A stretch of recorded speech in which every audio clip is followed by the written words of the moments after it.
begin with this. With the festive season upon us, SANParks is tightening security in and around the Kruger National Park. It follows security concerns in the area since the killing of a German tourist in October. Now, that murder sparked concerns that bookings may be cancelled. Reporter Silindelo Masikane is checking on the improved security measures and joins us now for more. A very good morning, Silindelo Masikane, and just a sense of the kind of work that is taking place by SANParks to make sure that tourists, both local and international ones, are safe during the festive season. I do understand that you do have a section ranger with you who will explain what exactly it is that's been undertaken to ensure this. Certainly so, but of course, apart from the safety of tourists and locals visiting the park, another major concern for officials here is the concern for the animals, in particular rhinos, who we know are endangered, who we know, during the festive season, we know that criminals take advantage of the high influx of tourists and activity inside the Kruger National Park. So apart from security then being increased in terms of the entrances inside the park, we know that there are a number of measures that have been taken. We are actually at the airport, Rufio, where we're going to speak to a section ranger and pilot, Mr. Albert Smith. We know that there have been some improvements in terms of equipment in order to ensure that safety measures for the rhinos are improved. Thank you so much for your time this morning, Mr. Smith.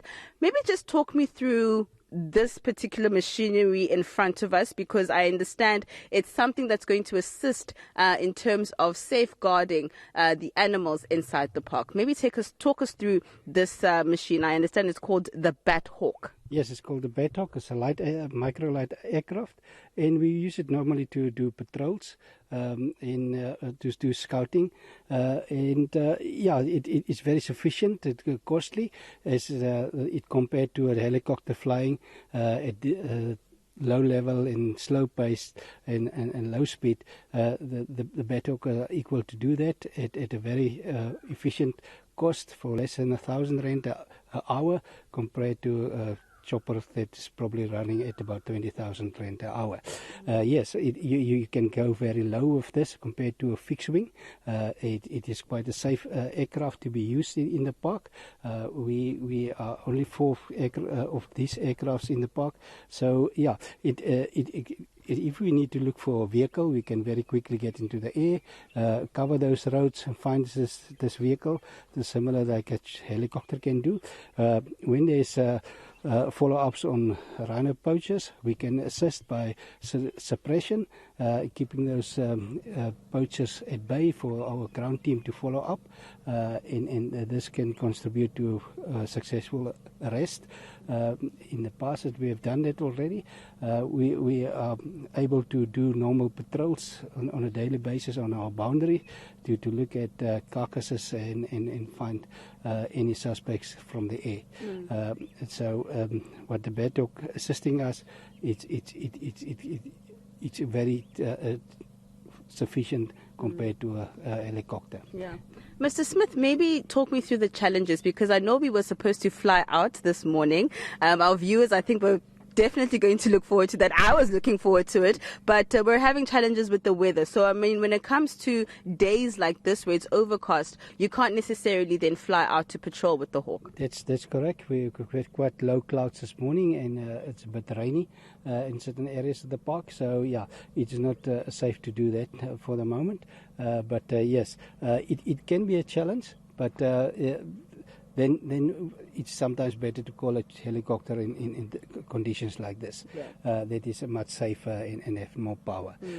So yeah, that is unfortunate. Yeah, I mean, I was really looking forward to it, Mr. Smith, but unfortunately we cannot fly out this morning. But this is just one of the, some of the infrastructure and the equipment that's been reinforced here in the Kruger National Park. Mohammed and I are just now going to take you to the control center. Like I said, we are at the airport inside the Kruger National Park, and we're going to make our way to the control center. That it's called the Foxhole. This is where, in terms of footage, this is where it is all compiled at, and We're going to be speaking to the head ranger, that is Ms. Kathy Dreyer. So remember the helicopters that Mr. Smith was talking about. These are the actual helicopters that they use when they're not able to take out the bat hawks to patrol in the sky around the park. So those are the helicopters that they use. But the control center, of course, that's where all the information takes place. That is essentially where they ensure that the information they're receiving from rangers on the ground, that information is being filtered through. And we know that the head ranger is just going to explain to us exactly how that information, then they disseminate that information. Thank you so much for your time this morning, Ms. Kathy Dreyer. We are in the foxhole. Maybe then take our viewers through what it is you guys do here when it comes to safety and security. Okay, so I'm Kathy Dreyer, and I'm the head ranger for Kruger National Park. And obviously a lot of the ranger's responsibility is linked to law enforcement, but also conservation biodiversity. So in the foxhole and in some of our other operating rooms, we have a lot of information throughout the park that comes into here. So rangers are logging in things that happen as they are happening. So whether that be sightings of rare animals, whether it be tracks, whether it be incursions into the park, all of that is being logged and then coming live into the system where it can be monitored. And from the information that comes on, we can obviously see where the rangers require assistance and then dispatch the necessary people where we need it.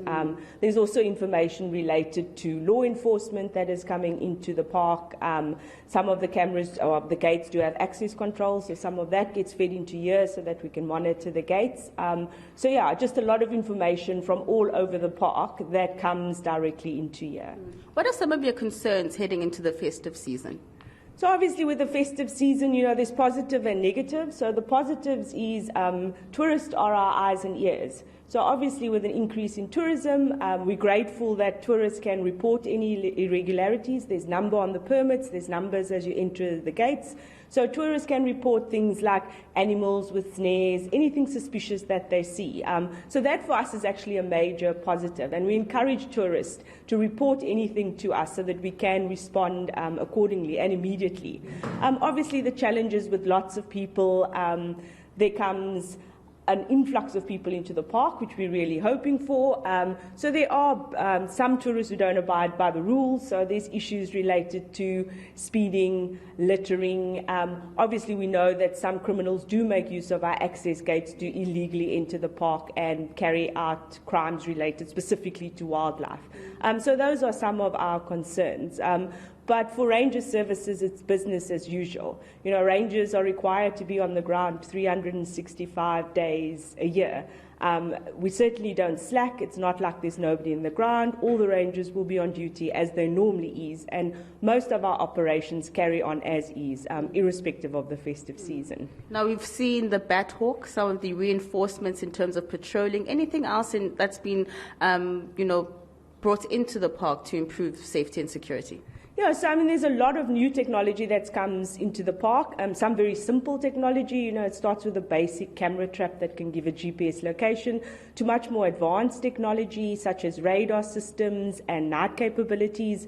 So yeah, there's various different technologies that have been brought into the park, and they have been operating for a number of months. So they will just continue over the festive season. Lastly, then, Ms. Dreyer, in terms of tourist concerns around coming to the park, we know what happened last month with the German tourists.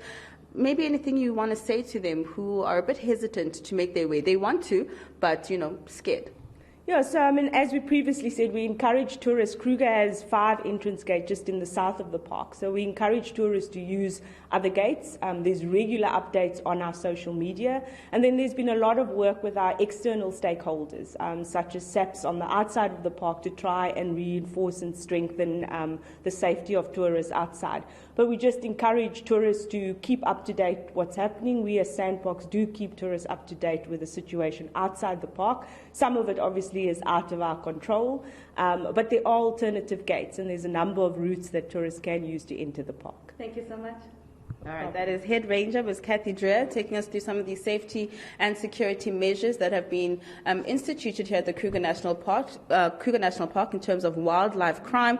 In the next hour, Rapiwa, we will be taking our viewers to one of the gates of the Kruger National Park to see what kind of measures are put in place there in terms of safety and security.